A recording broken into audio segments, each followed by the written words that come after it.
as Brent said, I look after the major projects team here at Council, and I actually think I'm quite fortunate because I get to do one of the most exciting jobs at Council. I get to build all the fantastic things that you come up with as a community, and we get to deliver those once they get into the 10-year plan. So we're really fortunate because we get to work on these cool projects. The first one I'll talk about is the largest one we've got underway at the moment, and that's the War Memorial Theatre. So that's what it looked like prior to it getting handed over to us. We started to strip it out and we started taking all the seats. As a lot of you know, we sold a lot of the things at auction to help raise money for the theatre. Then we started to really pull it apart, and then we took a little bit more out of the back, and then we really took it back to absolutely nothing pretty much. Now if you remember back when we did this project, we kept these walls in here, and as much as Ming doesn't believe me, it saved about $800,000 by us keeping that existing structure in because we didn't have to build some more. Since then, as you'll see, we're up to this stage, and this was taken just the other day. The stage house up the back is completely covered in. We've got the roof on the top there. The rigging system will go in soon. With our existing auditorium, we've got the foyer coming off the side here, and this here's the cantilevered entry foyer off to the side. So quite a bit of work's been happening inside. This here is inside the main foyer. I'm standing in the entranceway, the new entranceway doors there. The back along up the top here is all plant room at the top. This here is where the ablutions and things, and the bar and counter will all be sitting in the front there. The roof signs you can see, so we're fantastic this time of year to have obviously the roofs on, so the bulk of the roofs are on, so we're able to carry on working, doesn't matter what the weather's doing. This here is inside the main auditorium. So you can't see any of this from the road obviously. I'm standing on the completed frame for the seats to go in. So we're already up inside, up on that second level of the tiers of the seating. You can just about see it, the steel frame sitting off the side here for where it comes in, and the booths come off the top. The exciting thing for me, and I admit I'm a bit of a geek on this project because I've been taking up a bit of time. This here, we're putting the plaster on the roof, so we're actually putting the plasterboard and things inside the roof at the moment because we're weather tight and all that sort of stuff. We've got about 45 to 50 guys on site each day working at different areas across the site, so it's an extremely busy site with electricians, plumbers, train layers, the builders, everybody scrambling everywhere, but because it's such a big site we can fit everybody in, which is fantastic. Just to remind you, April 25th next year we will be done. We are on track to be done, we're on budget to be done as well, and we've worked extremely hard to get it to that stage as well. The team have been fantastic at working. The construction guys, Curry's doing the construction, have been great, and our guys here on staff have been fantastic at making sure we're always putting this stuff through. This here is the Alfred Cox walkway. So this is the first walkway that we've completed in this current 10-year plan projects that are underway. So if you remember, this reaches from the information centre right the way back through the end of Aupuni School there. It's 1.8k of concrete that we've put through there, and we put the bridge in at the top. We opened that late last year. Everything's working exactly as we wanted it to. The kids are using it, they're riding bikes to school. The school's saying there's more kids on bikes, more kids on scooters, there's less congestion on Stanley Road and all of those sort of things. So that's one of the community projects that's actually come working really well for the school and the residents around there too. It's opened that area up. It's meant it a lot safer for dropping kids off at school, which is exactly what we were trying to do with that project. So that's the first one out of the three that we've completed. So that's the Alfred Cox one. The next one that we're moving on to is the Waikanae beachfront, which is the one that we've just lodged resource consent for, which you're all welcome to have a look at and let us know what you think of that as well. What we thought we'd do is, this is the one that we've got coming up. So consenting process will go through its course, and then if everything goes as we hope it will, then we'll be looking to start construction early next year. So we've been working on the Waikanae beachfront section to make sure that what we do down there is quite special, and also to link some with the navigations project that we're doing as well. So we've been working with Derek Lardelli and with Iwi to actually look and see what is the story of Waikanae, what can we actually tell along that beachfront, how can we link it into the navigation story. So down here in the bottom you can see the shape that we've got here. Waikanae was the name that was given to an axe head that came over that carved the waka that Iwi came over when they came over on. And the two waka here are representations of those off to the side. That's the end of Grey Street, and this here's the rope that ties the waka off, which will become our walkway. So This is where we've put in for consent for. This is looking back on the left here towards Grey Street. This here is down towards Beacon Street there. As you can see, we're just outside our mowing edge here along the dunes, and that's where the boardwalk would run through the sides there. This is the concept, so I'll show you the concept. This is what we came up with. As I said, the blade, the walkway on the side, the anchor that holds those off, and then the rope tying them to the left there. We then developed that up into the CAD drawings to actually see from an engineering point of view, can we do it?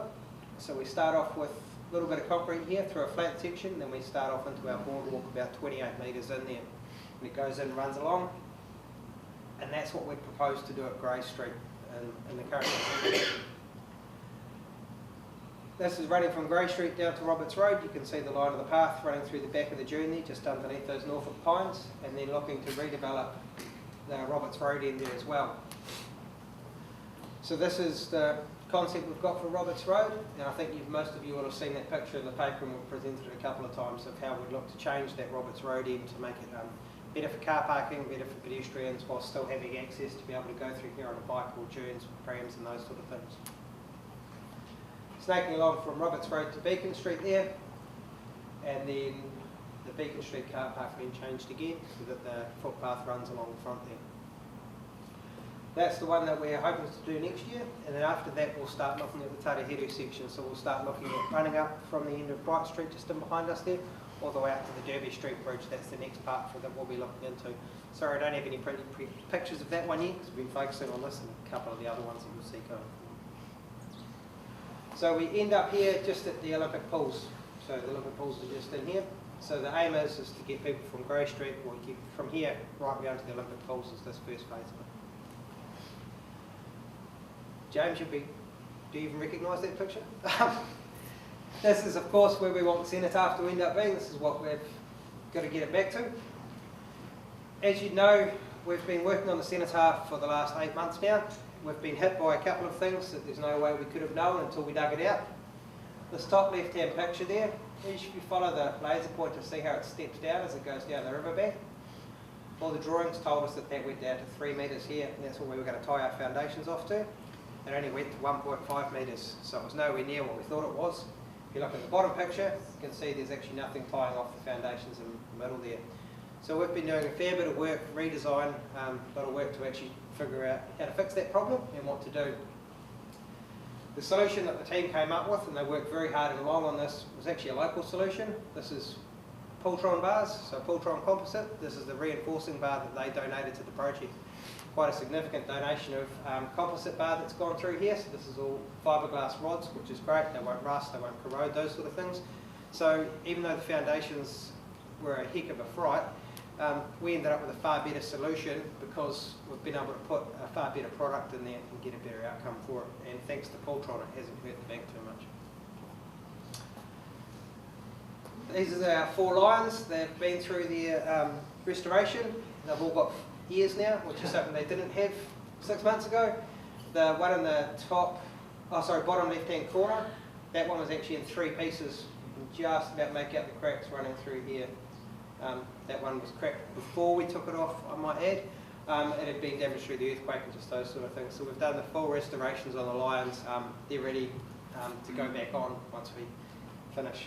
We are looking to have our soldier back up in place by Anzac Day next year. We were hoping to have him up by the end of this year, but the reality is, with everything that we've had, he's going to have to stay out in the box for a little bit longer, but he will definitely be back up for the Anzac Centenary next year. Another sort of future project that you all know that we're working on is the H.B. Williams Library extension. So we have been working with a couple of architects at the moment for submissions to come back. We haven't presented those back to council yet, so hence why I can't show you. But we are looking at the library, how that space works how the library works as a space, the meeting rooms that are in there. What do we want from a current library? We've had some great feedback from the community so far to date. We've had feedback come through from the library. They've had ideas boards and those sort of things up in there. You've also given us as a community quite a strong direction as to what you want to see in that place. We'll be presenting that back at the September council meeting, so you'll be able to see what's the plan coming forward for that. I'm really itching to say, but we can't quite yet. But there are some fantastic ideas and concepts coming forward for that space, so that one's really in the progressive stage, and depending on how we go, we could be looking into that one early next year as well, the timeframes that we're working to. The navigations project, as you know, we've been successful with ECT coming on board and giving us funding for the navigations project. Just a quick reminder here, and this one will be talked about at the next community facilities meeting, so I'll leave that for the detailed discussion about navigations as a project. But just as a quick reminder, the stage that we have is to put the walkway on top of the training wall that runs through the middle of the river there. We're looking at putting a couple of wider pads out there so we can tell some of the navigating stories, making our way out to the slipway, and then we'll have a bridge going from the slipway back across to Waikanae Beach there as well. So that's taking up a lot of our time at the moment, making sure that we can get that project scoped and everything accurately done so we can move that forward, obviously to have that completed by 2019. Part of that project is also the Inner Harbour upgrade, which is our joint venture with the Eastland Port to redo the Inner Harbour. What do we want from that space? So we'll be coming out and talking a lot about that. What do we want to do in the Inner Harbour? What's it going to look like and those sort of things in the next few months. A big one our team is starting on is also the Olympic pools. So we know that in our 10-year plan we've got a significant upgrade proposed to the Olympic pools. We're going through at the moment now and scoping what do we actually need to do to the current pool, what's the state of the current pool, and we're having people review the life expectancy of that asset, how much longer of the pipes in the ground, for example, so that we can come back with a total project budget and cost when we come back to you as a community. So we want to hear, what do you want included in the Olympic pools? We've got a hydro slide that we've all got fond memories of. Do we want more? What sort of pool do we want? So the 50-metre pool, 25-metre pool, what's indoor, what's outdoor, all of those sort of things. We really want community feedback on that. We want to know what it is that you want us to build in that space. That's one of the crazy concepts that was come up with. Not crazy in a derogatory way, but how could we change that pool? What can we do with that space? What sort of pools can we have? Do we have the lazy rivers, all of those sort of things? What's undercover? All of that. So we really want to explore those options. And as Ming said, no idea is too big. We want to capture everything at first and then distill it down after that. What's next? So my team, we're working really hard to deliver the current major projects that we've got. We want to know what you want us to do next. What's the next part that you want us to do? We're really keen to see what the next new projects are because we're getting through these ones.